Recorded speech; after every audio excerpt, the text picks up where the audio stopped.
Talks on climate change are ongoing in Durban, South Africa, as officials discuss ways to reduce greenhouse gas emissions.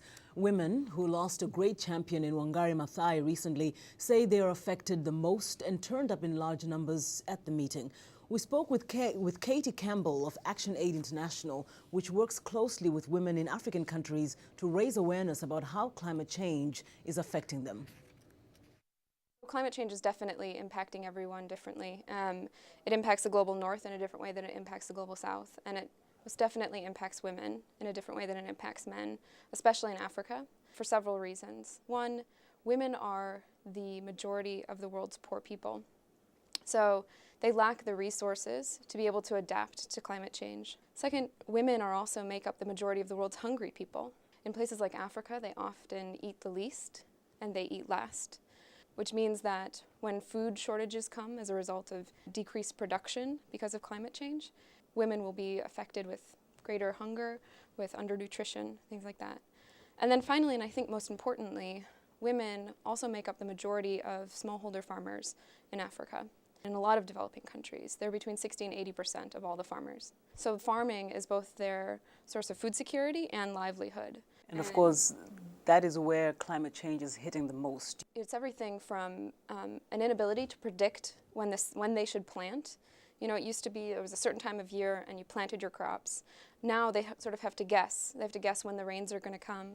And sometimes they guess wrong, and sometimes the rains don't come at all. And it's also an increase in extreme weather events. So whereas it used to be you had a major drought once every 7 years, and you had time in between to build up your assets to save extra income, now that major drought is happening once every other year. So there's no time to build up assets. There's no time to save extra income or prepare for that. Those are the sort of stories that we're hearing from people and how climate change is affecting them.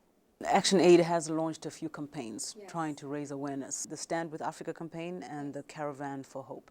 What are those campaigns about? The point of this Stand with Africa campaign is to point out that women and communities of color are disproportionately affected by climate change. And the campaign is meant to hold the U.S. government and other developed countries accountable for their climate debt. The sad ironies of climate change is that the countries who have the highest emissions, like the United States and other developed countries, will not be hit the hardest. The Caravan for Hope, I actually got to see this when I was in Uganda. It's hundreds of small-scale women farmers from across Africa. They met in Burundi ahead of the Durban climate talks and traveled by land through 10 African countries all the way to Durban. And they had all kinds of events. They planted trees and raised awareness about climate change throughout these African countries. And now they're in Durban telling their stories. How does it translate now to meaningful change for a lot of these women? We are really hopeful about Durban, about the climate talks that are going on right now. There are a lot of really important initiatives on the table, and we're hopeful that the international community and that the developed countries will finally commit to some of these big programs. For example, 2 years ago in Copenhagen, at these climate talks, developed countries made a promise that by 2020, they would be providing $100 billion a year for programs that would help developing countries adapt to climate impacts. So far, we have not seen these countries determine how they're going to be financing $100 billion a year. It sounds like a lot of money, but there are lots of innovative solutions. Small tax on financial transactions, like a fraction of a percentage, could provide all the funding that the world needed to adapt to climate change. As you mentioned, most of these campaigns, they're targeted at policymakers. Yeah. How much political will is there? I think that the political will is there in developing countries. I think where the political will is missing is in places like the United States. The U.S. government has basically been stalling and has been bullying other countries at these talks and not allowing decisions to get made, not allowing promises to be kept. Is there anything else that comes to mind that you feel needs to be brought to the discussion table where it concerns women and the climate change? Oftentimes, women don't have access to technology that they need, to labor-saving technology, to credit, to, many women don't own their land.